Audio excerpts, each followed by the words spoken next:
Las noticias nacionales fueron presentadas por Azúcar de Guatemala.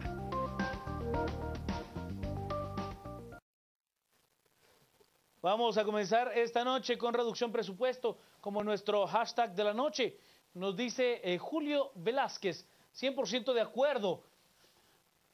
Solo nos quieren endeudar más con recursos que ni destino tienen, diputados descarados y corruptos, nos dice el señor H. Mac. CACIF habla de incongruencia en presupuesto porque no los beneficia. El pueblo quiere salud, educación y seguridad pública.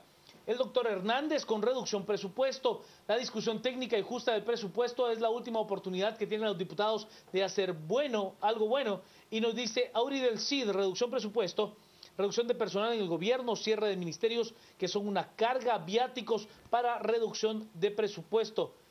Debe de bajar porque las plazas fantasmas deben de ser eliminadas y contratos onerosos. Alex nos plantea el huevo o la gallina, mejor control del gasto o mejorar de fondo la recaudación a corto plazo. ¿Cuál es la mejor vía? Es lo que nos plantea Alex como los dos caminos. Le doy la bienvenida, las buenas noches y la palabra a la licenciada Carmen Lorena Ortiz de Chacón.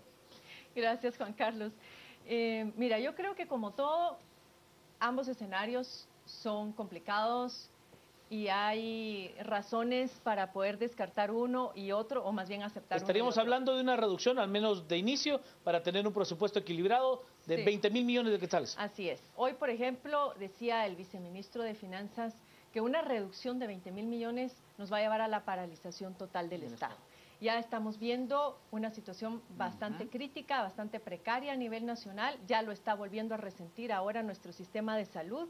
Y esto pues tiende a agravarse para el próximo año si no es que se toma otro tipo de medidas.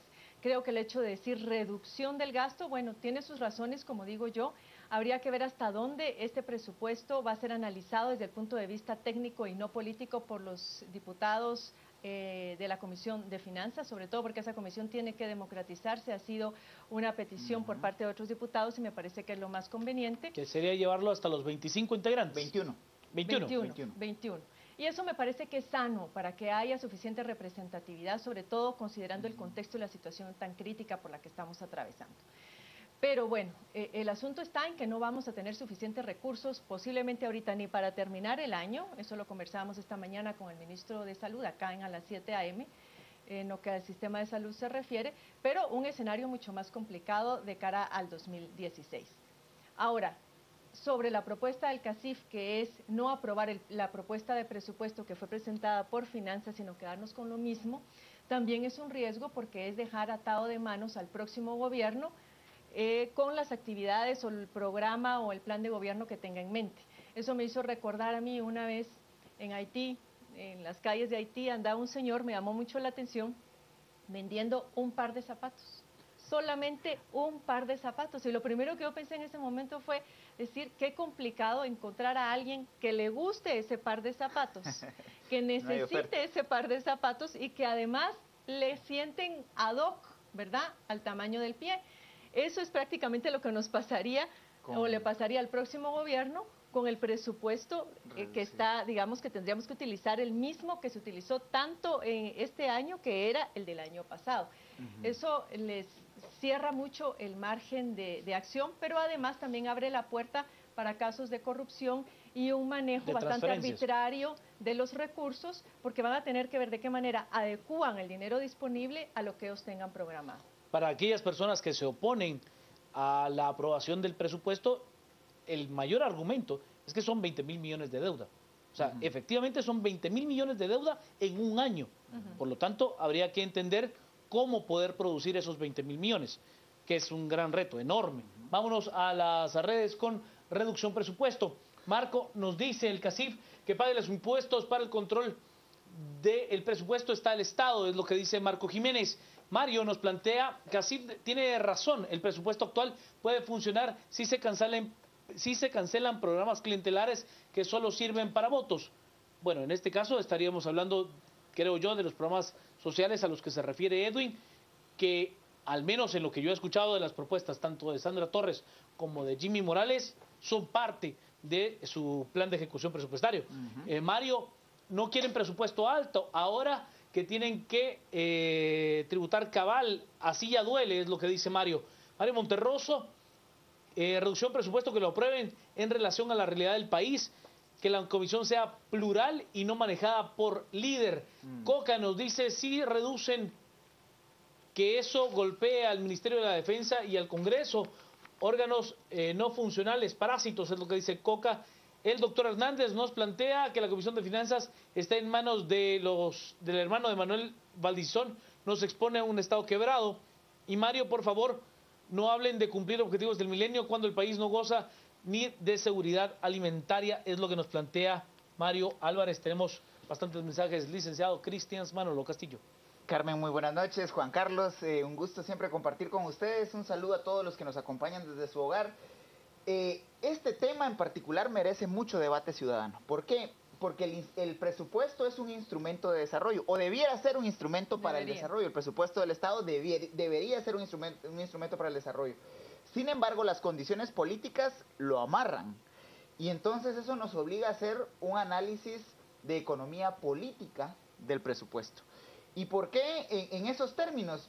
Y aquí voy a tomar palabras más, palabras menos, declaraciones del presidente de la Comisión de Finanzas del día de ayer. El diputado Camey decía 3 frases que me parecieron lapidarias para el debate del presupuesto 2016. La primera, como presidente no voy a pedir la ampliación de la comisión.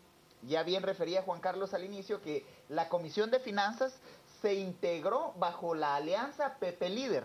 Debemos recordar que esas comisiones que se integran en enero de cada año se dan inmediatamente después de que la alianza había electo jueces y magistrados en octubre del año pasado, y luego aprueban el presupuesto 2015 desfinanciado, y luego integran comisiones, y esa comisión en particular, que es una de las más estratégicas en el Congreso de la República, queda prácticamente en manos de la alianza PP Líder. Sí. 10 diputados del Líder y 5 del PP. La apuesta en alguna medida que les falló abrumadoramente fue que iban a ganar las elecciones, que el Líder iba a ganar las elecciones 2015 y que el PP le iba a ceder la transición e iban a dejar una comisión de finanzas para diseñar un presupuesto a la medida del plan de gobierno de Manuel Valdizón. Así es. Esa era, me parece, más o menos el escenario que tenían a inicios de este año. Nunca se imaginaron el descalabro que iban a tener en el trayecto. Pero el presidente dice, no voy a ampliar la comisión, llevarla hasta 21 diputados. Segunda frase me parece complicadísima. No vamos a discutir el presupuesto hasta que no gane el próximo presidente o presidenta. Entonces ahí se preparan para la extorsión, es decir, ahí es decir, miren, nosotros tenemos la aprobación una herramienta, un instrumento para entrar en nuevas negociaciones. Sobre todo porque ese presupuesto no fue diseñado ni para el programa de gobierno de Jimmy Morales ni para el programa de gobierno de Sandra Torres. Estaba pensada la comisión y el presupuesto para un eventual triunfo del Líder. Entonces llevaron el presupuesto hasta 72 mil millones de quetzales, totalmente desfinanciado. Y la tercera frase que me preocupa mucho tiene que ver con que el presidente de la comisión dice, bueno, ni vamos a ampliar la comisión, ni vamos a conocer hasta después de que esté el próximo presidente, pero lo más complicado de esto es, vamos a reducir el presupuesto hasta 52 mil millones de quetzales. Eliminar, digamos, el agujero fiscal que es de 20 mil millones de quetzales. Y técnicamente eso es lo ideal. Oiga, suena lógico, ¿no? Y además que es la solución más sencilla, por así decirlo. Uno entra a economía y en el primer año de macroeconomía lo que le dicen a uno es presupuestos equilibrados. Es decir, lo que usted recauda es lo que se tiene que gastar. Sí. Eso en economía familiares es lo adecuado. Pero en el Estado es imposible llegar a un presupuesto equilibrado. ¿Por qué? Porque no aplica ni la eficiencia ni la eficacia, sino la efectividad. El Estado debe ser efectivo. ¿Cuánto cueste eso? Eso depende de lo que la sociedad le demanda a su Estado. En ese sentido, lo que hace el Líder con ese planteamiento de reducir a 52 mil millones de quetzales es ahogar financieramente al próximo gobierno. A quien gane. A quien gane. Y entonces, desde ya, lo van a extorsionar a la hora de negociar el presupuesto después de que haya ganado el próximo presidente o presidenta. 2, le quieren reducir el presupuesto como venganza política Que eso ya se había anticipado, ¿verdad? Pero debemos de leer a quién es la venganza, porque la venganza no es el próximo gobierno. Se están vengando de una sociedad. De los ciudadanos que no votaron por ellos. Totalmente. Entonces, aquí, digamos, la lectura, más que técnicamente de variables macroeconómicas, debe ser política. Es de economía política el debate que tenemos en este momento del presupuesto 2016. Sí, yo estoy absolutamente de acuerdo. El problema es que esos 20.000 millones no se recaudan.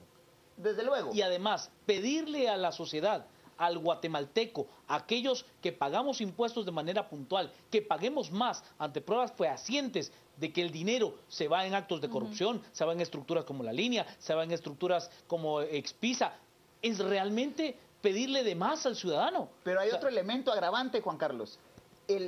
El déficit de los 18.000 millones de este año están siendo cubiertos en datos de ICEFI en un 62% por préstamos y en un 37% por bonos. El préstamo, por lo regular, es a una tasa mucho más baja. Para el año 2016, es decir, para el próximo año, se da una inversión total y el déficit de 20.000 millones de quetzales se piensa cubrir en un 93% por bonos. ¿Y por qué? Porque eso salen al mercado nacional. Y la tasa de interés es mucho más alta. Claro. Y obviamente el riesgo es y el periodo de tiempo es más corto. Sí. Ahí lo que ¿Quién los puede comprar? Es un nuevo negocio redondo para alguien. Para alguien. Para ciertos sectores. No, para quien lo puede comprar, para quien puede comprar el bono. El tema de los bancos siempre ha sido el sistema financiero quien más se beneficia también con los temas de deuda. Absoluto. Vámonos a las redes, estamos con reducción presupuesto como nuestro hashtag de la noche. Nos dice Edu, que la reducción presupuesto sea en las bolsas, fertilizantes regalados, ejércitos, autopromoción del gobierno, pactos colectivos. Raúl, lo ha dicho ya Edgar Ortiz reiteradamente en este espacio, aprobar el proyecto pretendido sería irresponsable. Anne Méndez Vides, es una oportunidad para que el Estado retome sus funciones básicas, seguridad y justicia, no gastar más, ahorro. Una reacción a Raúl. Efectivamente puede ser irresponsable, pero entramos en el debate del año pasado. ¿Qué es peor, dejar el presupuesto de este año o no tener presupuesto o aprobar el presupuesto planteado? Brian nos plantea, ni modo, como no le tocó, ahora los diputados rojos quieren dejar amordazado al nuevo gobierno con reducción presupuesto. René, dietas de los diputados está de más si no hacen nada por mejorar nuestro país. Luguichón, que el cemento, la cerveza, el pollo, el café, el ganado pagan un impuesto de emergencia. La línea 2 es lo que nos dice Luguichón. Nos plantea, rogamos por una parte del presupuesto para arreglar las carreteras de la capital, como la avenida Petapa, es lo que nos dice, y nos muestran pues esta viñeta de un hombre llevando a cuestas su vehículo. Mario nos plantea, hagamos paro nacional y saquemos a sombrerazos a los del Congreso. Lo que les cierra es el margen de ganancia, dice Luis. Miguel, los más beneficiados son los bancos del sistema con 11 millardos en endeudamiento. El ingeniero Castillo, ¿por qué si se pronuncian con reducción presupuestos y no dicen nada con los impuestos del cemento y la telefonía? Como no les conviene, es lo que dice el ingeniero Castillo. Gustavo, ¿por qué a última hora analizan el presupuesto? Tienen un año para hacerlo. ¿Para qué pagamos diputados entonces? Dice Gustavo. Hay periodos. No, hay periodos. Bueno, se entrega en septiembre. Y tienen hasta el 30 de noviembre para aprobarlo. Eso es en ley. No garantiza efectividad en el gasto. Despiden personal técnico capaz para mantener personal afín al partido. Hay cosas que al ciudadano le duelen y que son obvias que le van a doler. Sí. O sea, las plazas fantasmas, la utilización de recursos para financiar chocolates, lencería, whisky, o sea, vinos importados, magdalenas con la fotografía de alguien. O sea, es que, pero mira, el ciudadano también tiene razón. Esa es una cuestión. Una cuestión fue, como bien decía Cristian, haber hecho cuentas alegres, como se suele decir comúnmente, ¿verdad? Y haber anticipado que se iba a hacer, se iban a recaudar estos impuestos y al final esto ya no se dio. Entonces no hubo una proyección racional de los ingresos fiscales. Y lo que resta ahora entonces es tratar de priorizar esos gastos y de mejorar la calidad del gasto. Pero ojo que lo que se está haciendo desde el Congreso de la República y lo que plantea hoy el CACIF es únicamente una solución para un tema inmediato que está focalizado en la aprobación de ese presupuesto. Pero no plantear, digamos, las soluciones sobre las metas financieras del Estado, ni plantea entonces la discusión sobre cómo vamos a hacer para salir de esta crisis. Acá, por ejemplo, el tema es, no se puede estar obviando las responsabilidades, claro, del mal funcionario que no gasta bien la plata y que se la gasta en cosas que no son adecuadas y los casos de corrupción. Eso está bien. Pero también tenemos que ver del otro lado de la moneda de quienes tienen que pagar y no pagan. Claro. Aquí quiero retomar también las palabras de una persona a quien yo aprecio mucho y me decía el otro día, lo mejor que se puede hacer es que los ciudadanos, especialmente aquellos empresarios que no suelen pagar bien sus impuestos, le saquen la punta al lápiz y que revisen sus declaraciones fiscales.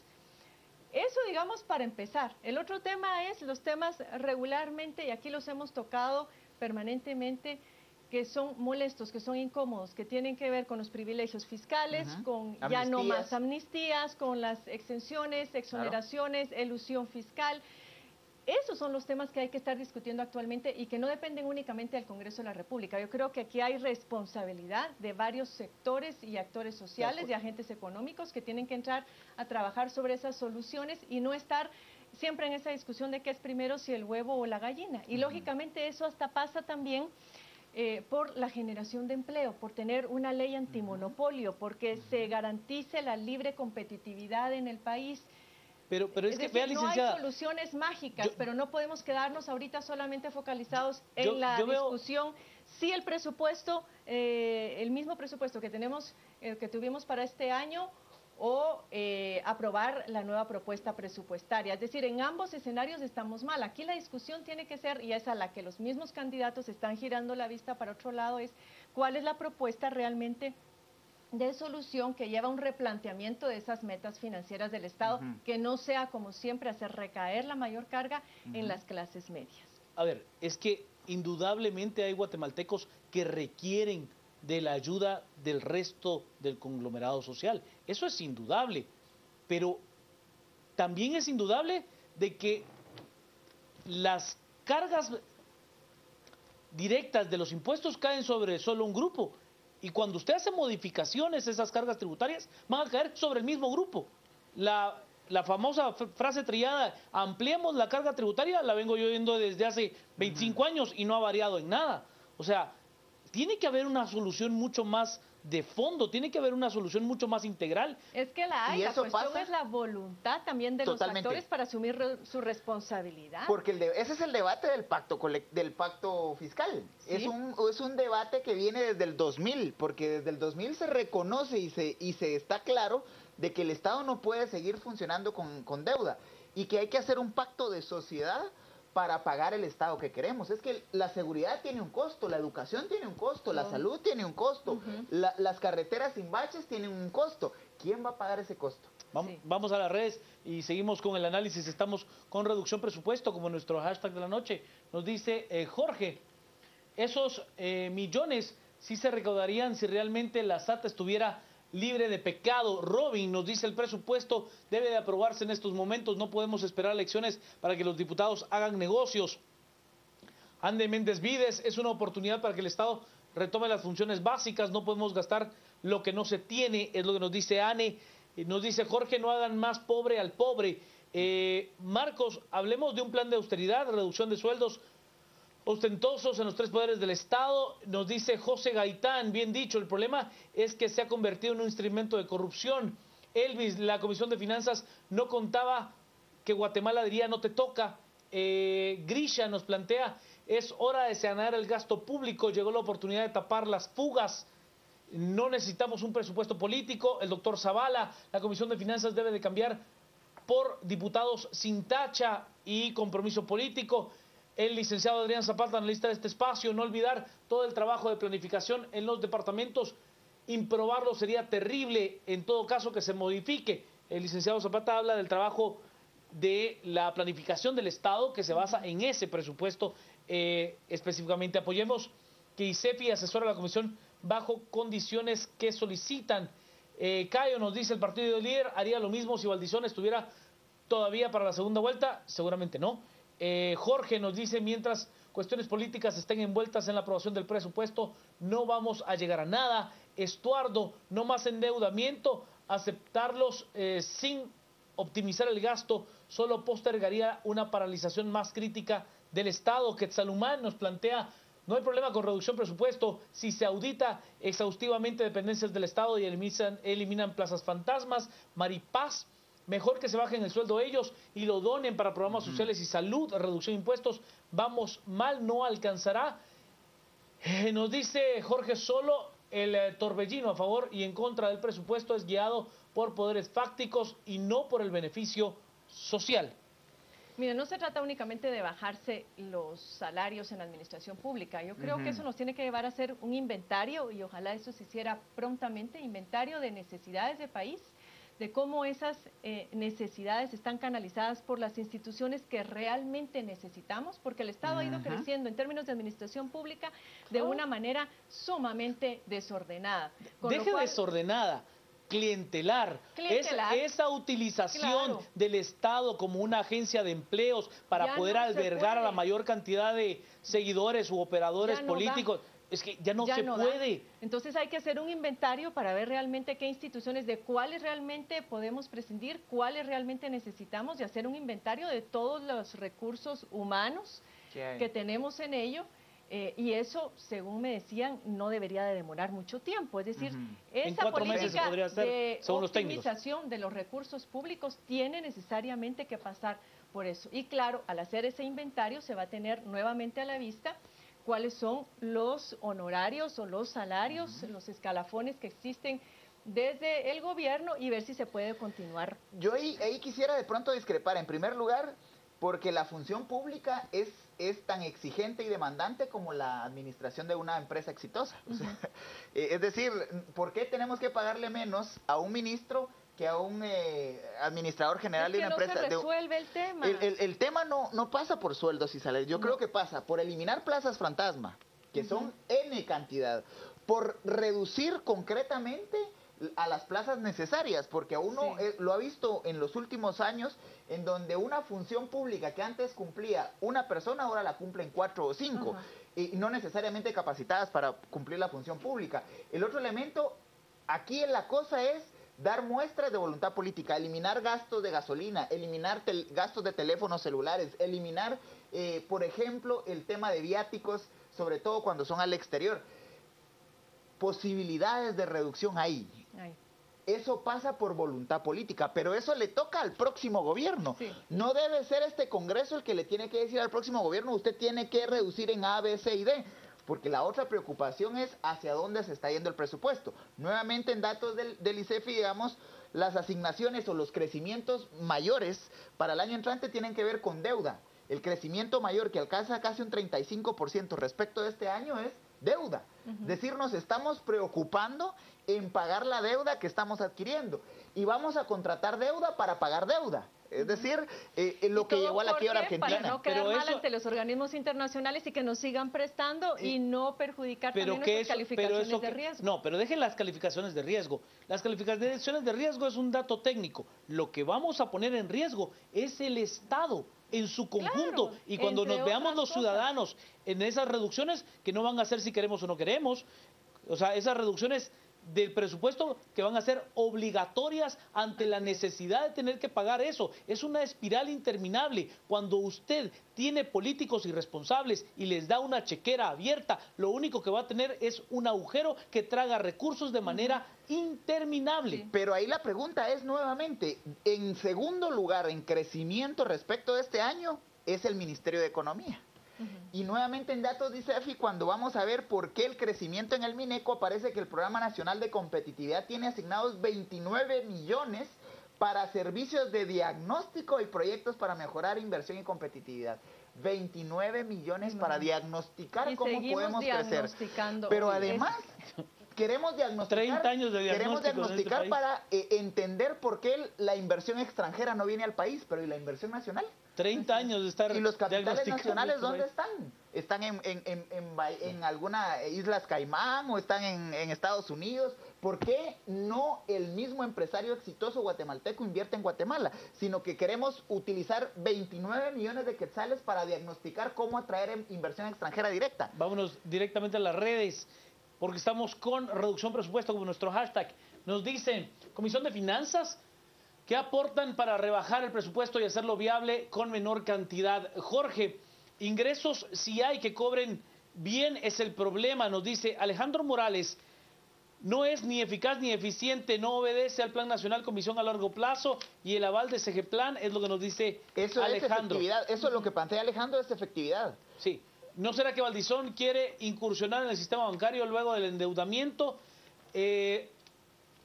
Recurramos al amparo del G48 contra diputados. Ellos nunca han estudiado a fondo la aprobación del presupuesto. Se refiere a este grupo de notables economistas que durante bastante tiempo han tenido diferentes visiones ideológicas a lo interno, pero que tienen una propuesta obviamente técnica, siendo todos economistas de muy alta valía.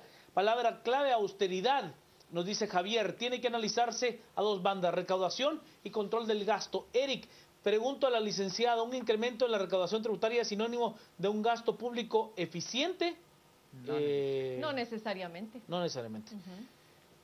Yo pago IVA, IX, ISR, IUCI, boleto de ornato, tasa municipal y otros más. ¿Qué recibo? Nada de nada. Ya basta, hay que poner un alto ya. Es lo que nos plantea Armando. Ahí hay que diferenciar entre presupuesto nacional y arbitrios municipales. De acuerdo, Lick, pero allí es donde entra aquel término. Es que en Guatemala no se pagan impuestos. Mentira, mentira. El ciudadano sí tiene que venir y dar la cara, pero el Estado le da poco. Y pagas los impuestos y aparte tienes que pagar el seguro de salud, el seguro... El colegio. El colegio, el colegio. Tu seguridad, la seguridad... Del condominio, de la casa, de la colonia. O sea, al final no sale más caro. Lo paga 2 veces. Claro. Lo paga 2 veces. Y el ciudadano, pues también lo resiente. Porque aquel que paga, lo hace de manera rigurosa. Porque además es temeroso de la imposición de la ley. Pero el Estado no es temeroso de nada. Aún así incumpla lo que le toca. Eso es lo que no se vale. Que el ciudadano sí lo tenga que hacer y que el Estado haga lo que se le da la gana. Ahora, Juan Carlos, ahí yo diría que eso no justifica una moral tributaria relajada. Es decir, no. Mi responsabilidad, porque eso pasa por valores personales, mi responsabilidad es pagar impuestos. De acuerdo. ¿Cómo los usa el Estado? Eso pasa por mi responsabilidad de fiscalizar, pero porque el Estado malgaste o porque el Estado se lo robe, o de acuerdo, voy a dejar de pagar impuestos. No, ahí estamos ante una moral tributaria demasiado laxa. No. O sea, obviamente, yo pago lo que me corresponde, pero también quiero exigir lo que me corresponde. Pero tiene que cumplir primero. Sí, por supuesto. Porque sujetos de obligaciones y de derechos. Un CACIF que exige que se usen bien los recursos públicos pasa por su obligación de pagar impuestos. Es que yo no puedo exigir ni puedo fiscalizar algo cuando mi moral tributaria no me sostiene. Digamos. De acuerdo, pero yo entro en otro tema hay que dejarlo también claro. Pero ¿de qué moral tributaria hablamos, Lick? Cuando usted ve a la línea, cuando ve a Lix Pisa, cuando ve a gente pero ya no tiene que seguir. No, entonces, de acuerdo, licenciada, pero que como mi papá pero si usted es un ebrio, yo voy a hacer un bolo también. No, permítame, Lick, pero en ese sentido,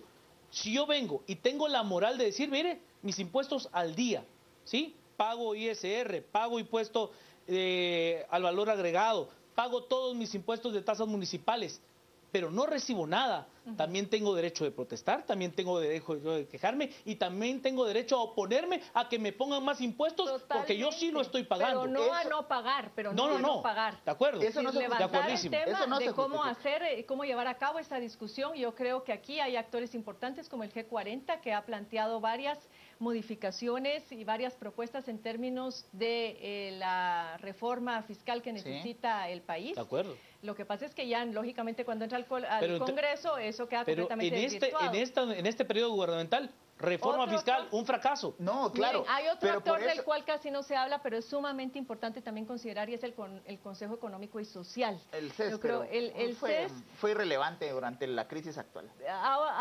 Presentó una serie de propuestas. Yo creo que aquí también es el interés que se le dé por parte de un CACIF que esté unido, cohesionado. Yo creo que de eso depende mucho el éxito, de un sindicalismo y de un movimiento sindical que esté igualmente cohesionado y autónomo, y de autoridades de gobierno responsables y conscientes de las metas que tienen que cumplir y de las funciones que tienen que cumplir.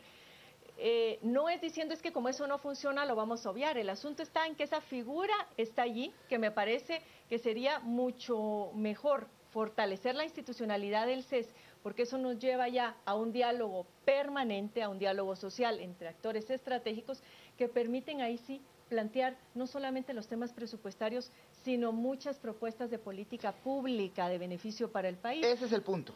¿Cómo creamos un ambiente para generar consensos en torno a la política fiscal en el país? Y eso pasa por pacto fiscal.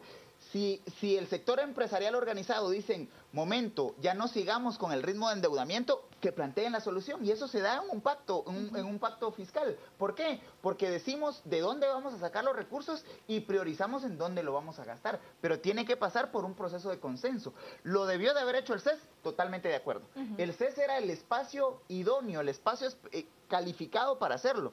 Demostró concretamente que se politizó y el mismo gobierno que lo creó lo ahogó financieramente. Lo ahogó después financieramente. Entonces, pero también volvemos a ese tema de esa falta de cohesión dentro de la clase empresarial que afecta mucho y dentro del mismo movimiento sindical. Sí, de acuerdo.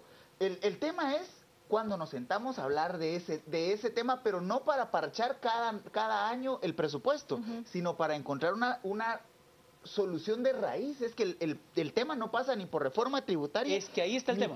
Ni pasa solo por ahogamiento del Estado, decir no más es que ahí está el tema. Endeudamiento. Yo creo que se friegue la inversión el licenciado pública. Castillo acaba de hacer la diferenciación más clara que debemos de tener.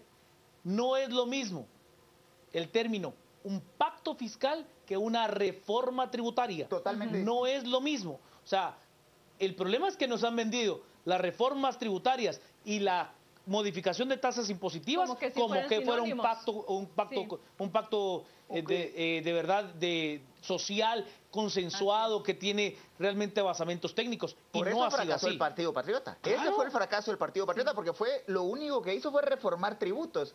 Y lo hizo mal. Y fue regresiva, porque afectó a clases medias y bajas. Entonces, al final lo que tenemos es lo que siempre se discute. No solamente la defraudación, sino que esa mala reforma nos tiene en esta situación. Más amnistías, más exoneraciones, más privilegios. Es decir, su ministro de Economía, de Otto Pérez Molina, que lo acompañó casi hasta el último momento, quería exenciones fiscales por 65 años.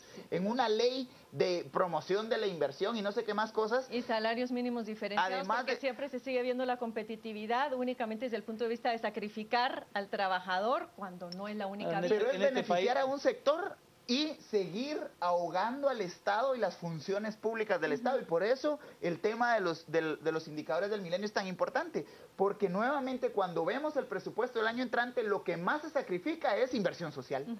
Vamos a la pausa. Estamos a las 10 p.m. con reducción presupuesto como nuestro hashtag de la noche. Este segmento fue cortesía de Curbodegua, los techos curvos de Guatemala.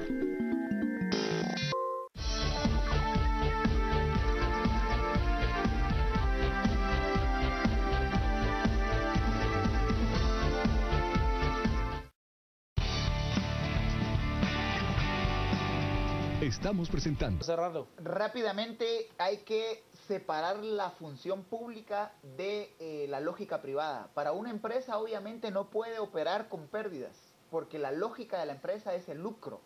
Nadie va a invertir sin obtener nada a cambio en la empresa privada. En el Estado es diferente, debe cumplir la función pública. Y cuando vemos rápidamente a qué se le redujo para el año entrante, le redujeron al Ministerio de Gobernación. Es decir, hay 21 millones menos para la prevención de la violencia contra jóvenes y 35 millones menos para investigación criminalística. Le redujeron a la CESAN 58 millones. Es decir, no les importa que la gente se esté muriendo de hambre. Lo de la atención a los migrantes es un mero discurso. Le redujeron 15 millones al Ministerio de Relaciones Exteriores para atención a migrantes.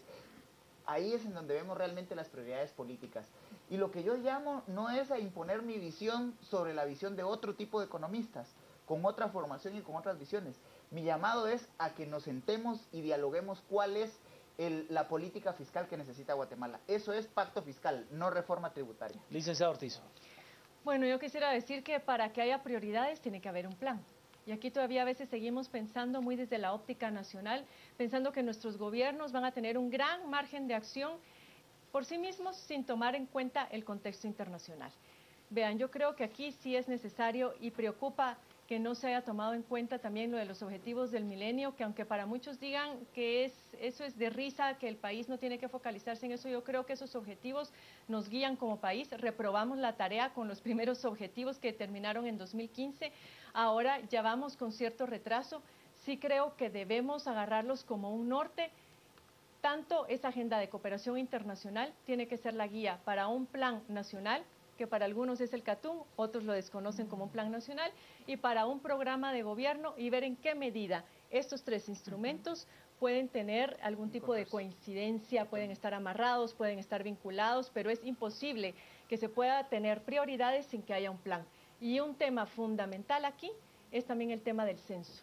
Cómo priorizar cuando ni siquiera en el país sabemos cuántos somos, en qué condiciones estamos, en dónde estamos ubicados. Eso es una gran irresponsabilidad. Entiendo bien que el tema del censo ha estado amarrado más bien a cuestiones políticas, porque nuestro sistema electoral, en la medida en que se dé cuenta de que somos más, el Congreso de la República crece en la misma proporción por el criterio poblacional que nos caracteriza. Pero es necesario tener ese censo, es necesario conocer esa agenda de cooperación internacional, es necesario tener un plan de país y también atender a esos programas de gobierno y tratar de establecer esos matches. Esos objetivos del milenio no riñen para nada con lo que deberíamos de aspirar como guatemaltecos, porque están muy enfocados al desarrollo, al cambio climático, al tema del agua, al tema de la educación, al tema de la salud, etcétera. Al resumen. Cementos